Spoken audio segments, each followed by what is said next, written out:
नाशिकच्या बंधू अशोक खरातवर 7वा गुन्हा दाखल। करिअर घडवण्याच्या आमिषाने तरुणीवर अत्याचार केल्याचा आरोप। विरोध केल्यास कुटुंब संपवण्याची धमकी।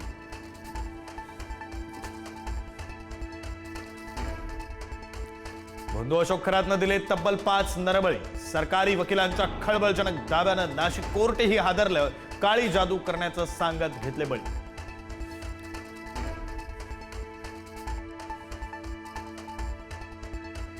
स्वतःला कॅप्टन म्हणवणारा अशोक खरात 10वी नापास। अंकशास्त्र तज्ञ असल्याचा दावा, पण गणितातच झाला नापास। बंधू अशोक खरातची धक्कादायक शैक्षणिक माहिती समोर।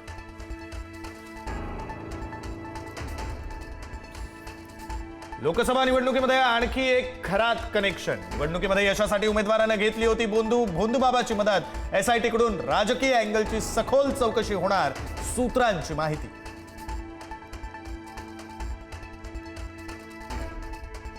बंधू अशोक खरातची परदेश दौरे करून मौज मजा। तब्बल 13 देशांमध्ये मनमुराद भटकंती केल्याची माहिती। अमेरिका, फ्रान्स, ऑस्ट्रेलियासह अनेक देशांचा दौरा।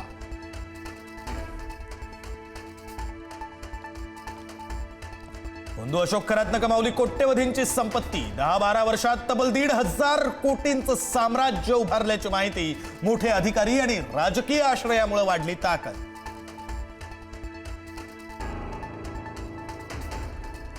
अर्थसंकल्पीय अधिवेशनाचा आज शेवटचा दिवस। मुख्यमंत्री दुपारी 3च्या सुमारास अंतिम आठवडा प्रस्ताव करणार सादर। विरोधकांनी केलेल्या आरोपांना काय उत्तर देणार याकडेही लक्ष।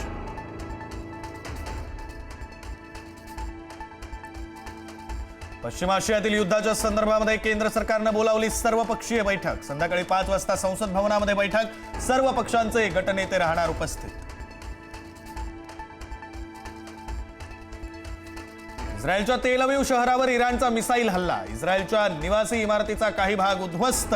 हल्ल्यामध्ये इस्रायलचे 4 लोक जखमी।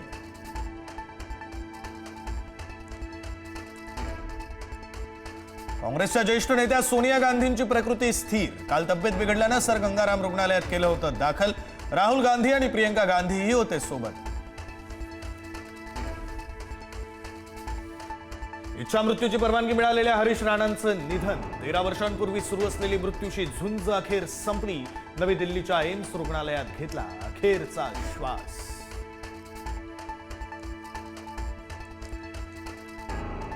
पुण्यातील कोथरूड परिसरामध्ये वाहनांची चोरी। शिताफीने केलेल्या वाहन चोरीची संपूर्ण घटना सीसीटीव्ही मध्ये कैद। 2 आरोपींविरोधात गुन्हा दाखल। शिर्डीच्या साई मंदिरामध्ये उद्यापासून 3 दिवस रामनवमीचा उत्साह। आजपासूनच पालख्या शिर्डीत दाखल व्हायला सुरुवात। मुंबई पुण्यातून भाविक पायी शिर्डीमध्ये पोहोचले।